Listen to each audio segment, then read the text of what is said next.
कि define enantiomers with example, यानी enantiomers को डिफाइन करना होगा विद एग्जाम्पल। एग्जाम्पल अगर पूछा गया है तो आपको एग्जाम्पल तो ज़रूर देना है, क्योंकि एक नंबर की जो डेफिनेशन होती है और एक नंबर का एग्जाम्पल होता है, एग्जाम्पल तो इम्पोर्टेंट होता है। तो ये जो इसमें बताया गया है कि इनेंशियोमर्स क्या है, तो इनेंशियोमर्स जैसे ऑप्टिकल आइसोमेर, जैसे the optical isomers which are non super imposable mirror image of each other are called enantiomers. जैसे क्या होता है, जो समावयवी जैसे ये मिरर है, ये मिरर है, इसकी तरफ क्या है, डी लैक्टिक एसिड है। जब इसको हम क्या करेंगे, मिरर के सामने रखेंगे तो ये लैक्टिक एसिड की तरह ये दिखाई देगा। जैसे आप आधा कटा हुआ नींबू और मिरर के सामने रखेंगे तो वह नींबू आपको पूरा दिखाई देगा। जैसे आप अगर अपना हाथ रखेंगे तो आप सीधा हाथ रखेंगे तो उस तरफ आपको आपका उल्टा हाथ दिखाई देगा। तो ये हैंड का मिरर इमेज है। तो इसमें ये जो है, जो सुपर इम्पॉसिबल ये जो है मिरर इमेज बनता है, उसी को हम क्या करते हैं, इनेंशियोमर्स। और ये जो फॉर्मेशन की जो इनेंशियोमर्स जैसे 180 के रोटेशन से ये होता है। जैसे इस तरफ है सामने तो इस तरफ दिखाई देता है, तो ये 180 का जो है डिग्री सेल्सियस का रोटेशन होता है। और जो 180 का रोटेशन होता है, इसी की जो फॉर्मेशन की प्रोसेस होती है उसको हम क्या कहते हैं, इनेंशियोमेरिज। तो इसका एग्जाम्पल ये इसकी होगी डेफिनेशन। और इसके एग्जाम्पल पूछा गया तो एग्जाम्पल जैसे लैक्टिक एसिड, लैक्टिक एसिड कौन सा होता है, जैसे जो दूध से दही बनाने में काम आता है वह लैक्टिक एसिड होता है। जो लैक्टोबैसिलस जीवाणु होता है वह लैक्टिक एसिड की मदद से ही जो है दूध से दही बनाता है। तो ये पहला क्वेश्चन है। अब अगला क्वेश्चन देखते हैं।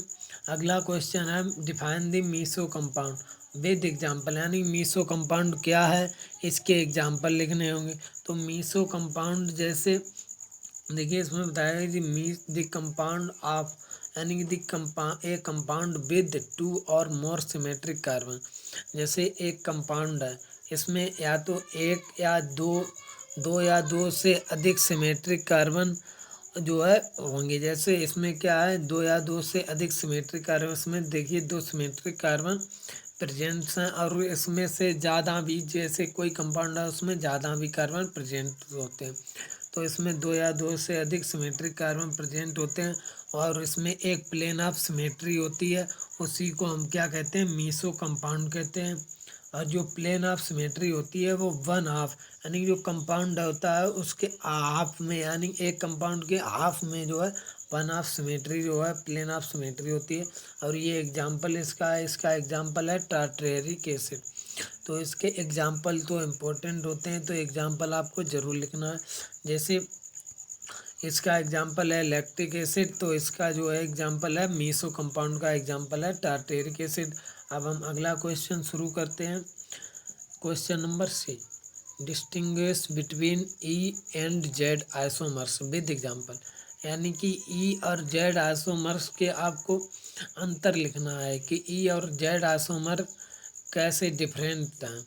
तो जैसे इसमें जैसे ई आइसोमर्स जो है, ई आइसोमर्स जो होता है हाईएस्ट प्योरिटी, इसमें जो प्योरिटी लिखा है यहाँ पर लिखा जाएगा हाईएस्ट प्योरिटी।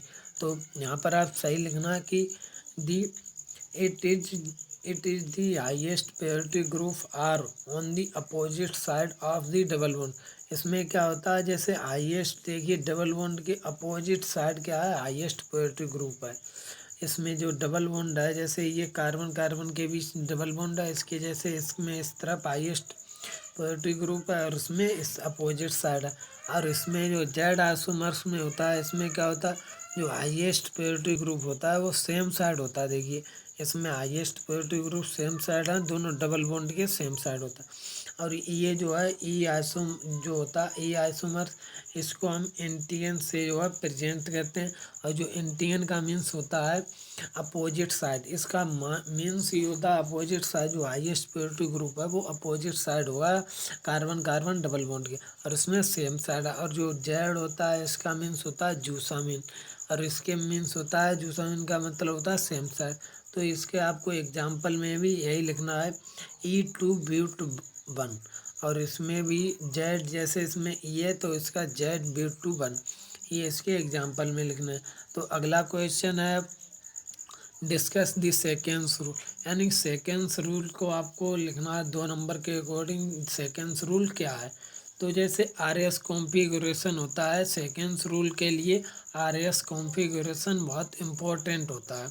RS कॉन्फ़िगरेशन कैसे, जो क्लॉकवाइज रोटेट होता है उसको बोलते हैं आर जो कॉन्फ़िगरेशन होता है, और जो एंटी क्लॉकवाइज रोटेशन होता है उसको बोलते हैं एस कॉन्फ़िगरेशन।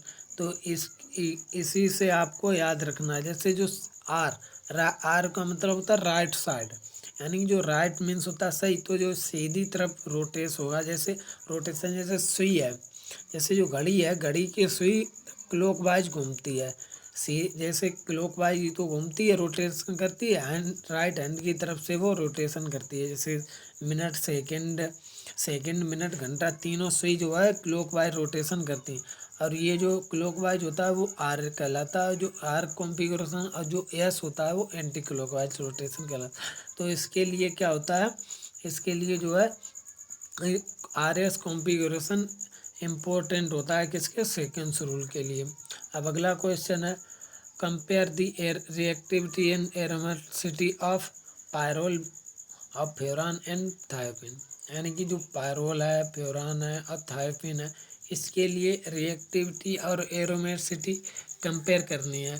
तो जैसे एरोमेटिसिटी जो है कंपाउंड की, जैसे कुछ कंपाउंड होते हैं जो कंपाउंड हकल रूल को फॉलो करते हैं, उन वो सभी कैसे होते हैं, रिएक्टिविटी उन एरोमेटिसिटी होते हैं सभी कंपाउंड।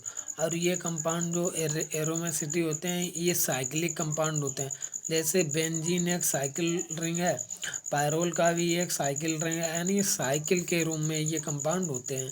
और पायरोल फ्योरान और thiophene all are aromatic in nature, ये नेचर एंड प्रकृति में ये कैसे होते हैं, एरोमेटिक होते हैं। और इसके रिलेटिव जो एरोमेसिटी है, जैसे पायरोल कंटेन नाइट्रोजन से कहते हैं, यानी जो पायरोल होता है इसमें क्या होता है, नाइट्रोजन होता है। जैसे जो रिंग होती है उसमें क्या होता है, नाइट्रोजन जो है एटम प्रेजेंट होता है। जो फ्योरान होता है उसमें देखा होगा कि आपने ऑक्सीजन जो एटम है वो प्रेजेंस होता है। जो थायोपिन होता है उसमें क्या होता है, सल्फर जो होता है, सल्फर एटम प्रेजेंट होता है। और इनकी जो इलेक्ट्रोनेगेटिव होती है, जैसे सबसे ज़्यादा होती है ऑक्सीजन की, उससे कम होती है नाइट्रोजन की, और सबसे कम होती है सल्फर की। इसकी